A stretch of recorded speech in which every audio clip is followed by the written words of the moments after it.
Alright, so the first thing we do as we log in, alright, it usually get a default of Euro USD. I'm gonna go there.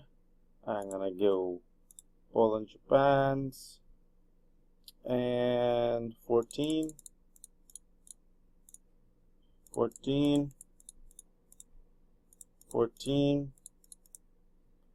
Okay, awesome. Now I'm gonna go over here. I'm gonna show you where I'm gonna go first, but then leave the screen on the other side so we can see exactly what it looks like. So for example, I would click on Audi Canada, and then this brings up the graph. So I click on the asset, and then this brings up the graph. Alright, so I'm going to go over here and let's look at what we're working with. So this is Audi Canada. Don't like it. So I'm just going to go to the next one, which is Audi CHF.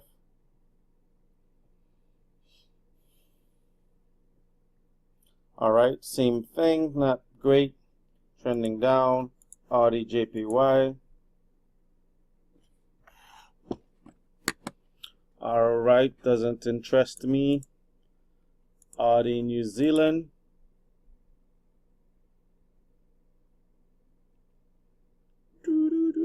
Okay. Nah, I'm gonna leave it out of there for now. Audi USD. Okay, trending down. Then I'm gonna go find what comes after. Okay, CAD JAP I will look at. CAD JPY. Best so far. So what I'm gonna do is I'm gonna go ahead and just put a star by it. So you'll see there. Someone walked in. So if I am choosing an asset, I will click this star. What that star does is it puts the asset in my favorites, so I'm not looking through everything at the end of the or on each session. Okay, so keep you over here. So I just put the CAD JAP in, and I'll explain that right now. Is only reason I put it in there is I will eliminate my favorites afterwards, but we're flattening out. We have something with you know, a doji here, and this one is looking like it's very, very slow. So I'll explain later why I put that in. Let's continue on. So that was CAD JAP. This is Euro Audi.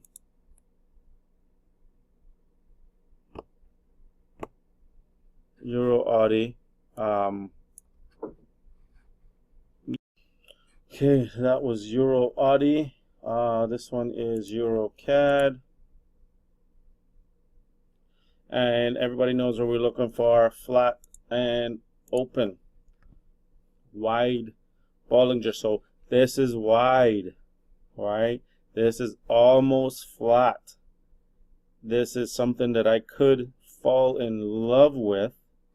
So I'm going to put it on star just because. Okay, now I'm going to go to Euro JPY. Alright, I'm going to go to Euro. Oh, there we go. No, not liking that. Euro USD, which is one of my least favorite. I know some people want to trade it because it's one of the majors, but it's one of my least favorites. Never does what I want it to do. So nothing there. Continuing on down, I have GBP USD.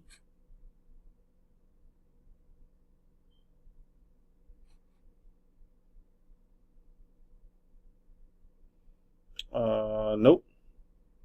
Then I'm gonna go to NZD USD.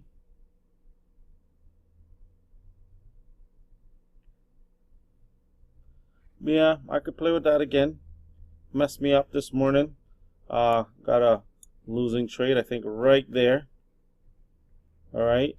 But let's see. Let's put it on our favorites list and see what happens. All right, and then I have US Canada.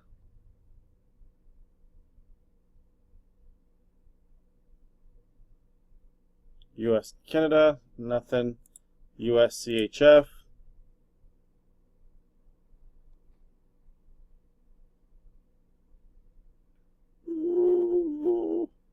I'm gonna call that nothing. Yeah. US JPY. Alright. So on my favorites I have CAD JAP. This is the CAD JAP.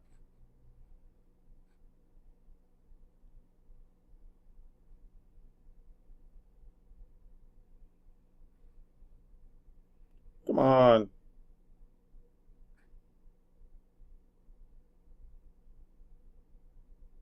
Alright. Don't love it. Euro CHF. Love it. And NZD USD. And I'm gonna leave it on. Find out is on my platform. I'm using an option trade platform today, and the only one that is the only asset that's available is the NZD USD. You know, sometimes I search platforms to find something.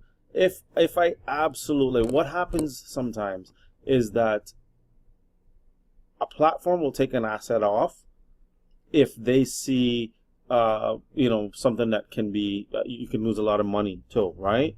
So if it's trending or it's a given you know, direction, or it's a breakout, I've seen it sometimes where they freeze the asset or just take it off their platform completely. So I will sometimes search it out on other platforms, but you know, for the most part, it's kind of a sign to me. Again, I'm not trading just to trade. Like I want to win, and if it's not on the platform that I'm trading for today, then I don't really need to trade it. Sometimes I have money in the other accounts, sometimes I don't, because I try to be disciplined as well, and you know, take the money out and start over, etc. So you know, I'm not going to search, or I'm not going to go deposit money in an account just to, you know, trade for one time. So again, you can see now this wasn't a long breakout. It was just long enough to mess up our trade earlier earlier this morning. But you can see here what you have, all right, is thinner bands, okay, thin bands, and then the breakout. All right, and I'll move you over here. Thin bands, breakout. Over here, thinner bands, breakout. All right. So it's not something, again, like I said, this morning was a good lesson. So it's not something that I didn't know. It's just a matter of you have to be disciplined when you're trading, or you will lose money. I think for the most part, when an ITM, someone's ITM goes down, it's just because they got careless. You know, you get complacent. You feel that, okay, well, you can trade anything and, you know, make it win. Every time you do our strategy, it's going to work. No, not every time you do it, it's going to work. That's a guarantee. But you can play so safe with it that your ITM, you're winning rather than breaking even or losing. So on a trade like this, right, where it's wide open, you have no idea, no guidance as to where to, you know, take this trade.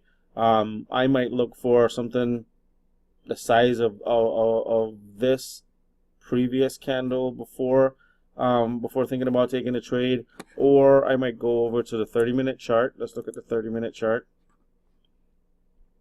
See how close that is to you know, the bottom Bollinger, and then the 15-minute chart.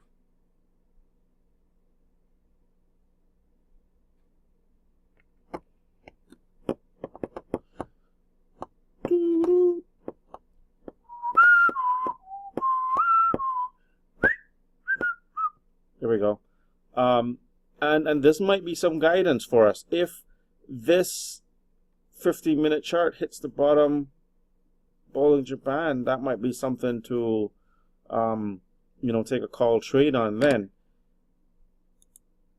5-minute chart, it's usually just noise. I've always been told that anything below the 30-minute chart is usually just going to be a lot of noise. Definitely the 1-minute chart is going to be a lot of noise, so you can't really read anything from that. So let's go back to the 1-hour chart.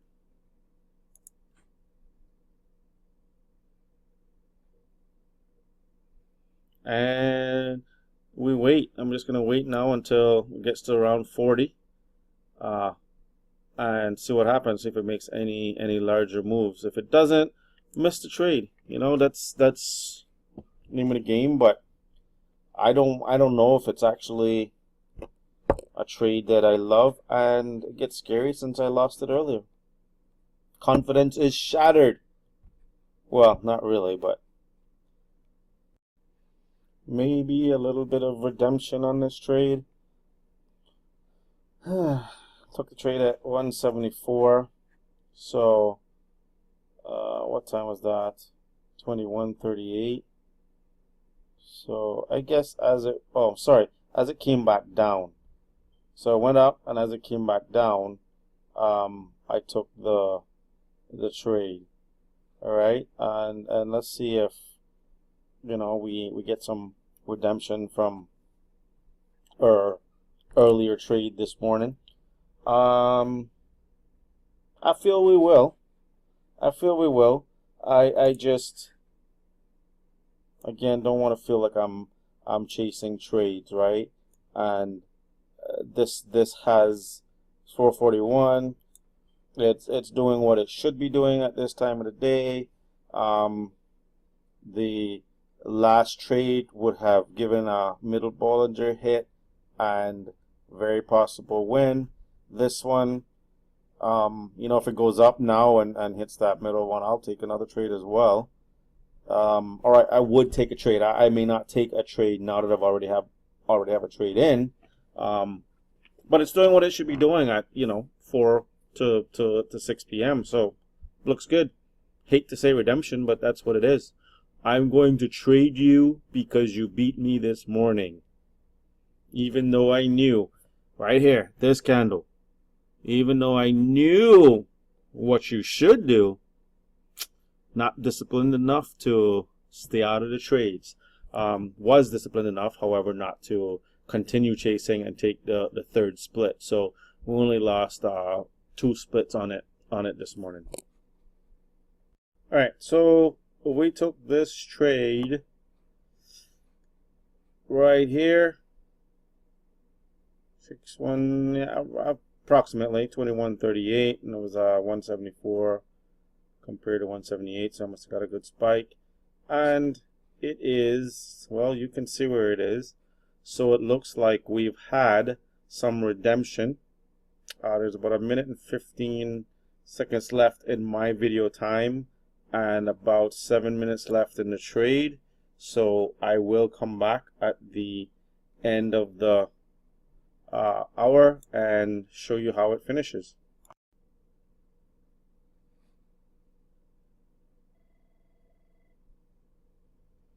So I'm going to say that it's going to be pretty hard for this to lose now. Yep, I'm going to start to celebrate. It's going to have to do quite a bit to get back down to here. And I never expected. I've seen that, during peak hours, but you never expect to see it during this time of the day. So again, very important, this time of the day. As you can see, it's going in the absolute opposite direction. We took our trade in here, and this is ended up way in the money. So you might want to look out next hour as well for a trade.